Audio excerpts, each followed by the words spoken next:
কিন্তু তারা বিভিন্ন বিষয়ে আলোচনা করতে দেননি বা সরকার দলের পক্ষ থেকে আমরা কোনো উপযুক্ত জবাব পাইনি। সরকার দলের পক্ষ থেকে ট্রেজারি বেঞ্চ থেকে স্বরাষ্ট্রমন্ত্রী উনি একটা বক্তব্য দিয়েছেন, যেখানে জুলাই সনদ বাস্তবায়ন যে আদেশ, সে আদেশকে উনি অবজ্ঞা করেছেন, আদেশটাকে নিয়ে প্রশ্ন তুলেছেন সংসদে, যেটা আসলে উনি পারেন না।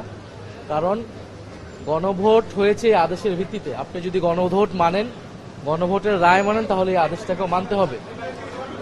এবং সরকার দলীয় মাননীয় প্রধানমন্ত্রী তিনিও কিন্তু হ্যাঁর পক্ষে প্রচারণা করেছেন। ফলে সরকার দল থেকে আমরা এখনো কোনো স্পষ্ট জবাব পাইনি যে তারা কি গণভোটটাকে মানেন কি মানেন না। আমরা এই স্পষ্ট জবাবের পরে আমরা আমাদের চূড়ান্ত বক্তব্য বা কর্মসূচি আমরা দিব।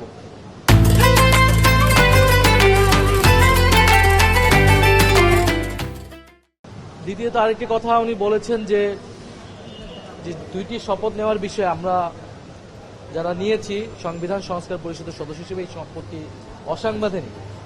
এই কথাটি উনি বলতে পারেন না। এই কারণে পারেন না কারণ এই শপথ আমরা নিজ ইচ্ছায় নেইনি।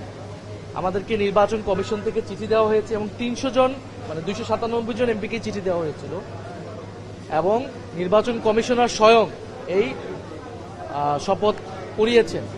ফলে এই শপথটাকে যদি অসাংবিধানিক বলা হয় তাহলে নির্বাচন কমিশন এবং প্রধান নির্বাচন কমিশনারকেই সংবিধানের বিরুদ্ধে দাঁড় করিয়ে দেওয়া হচ্ছে।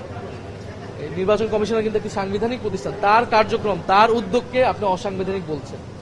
বরং তারাই গণভোটের যে এই রায়ের পরেও, গণরায়ের পক্ষে আসার পরেও তারা শপথ নেয়নি এবং মনে হচ্ছে যে সংসদ সেটিকে এড়িয়ে যাওয়ার এক ধরনের চেষ্টা হচ্ছে।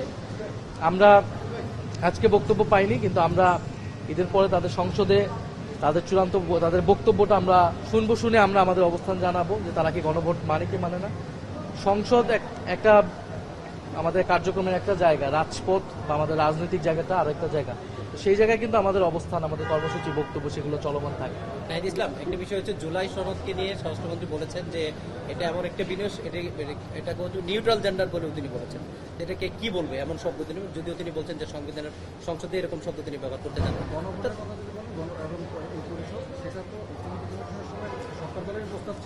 এগুলো সবই মীমাংসিত বিষয় ছিল।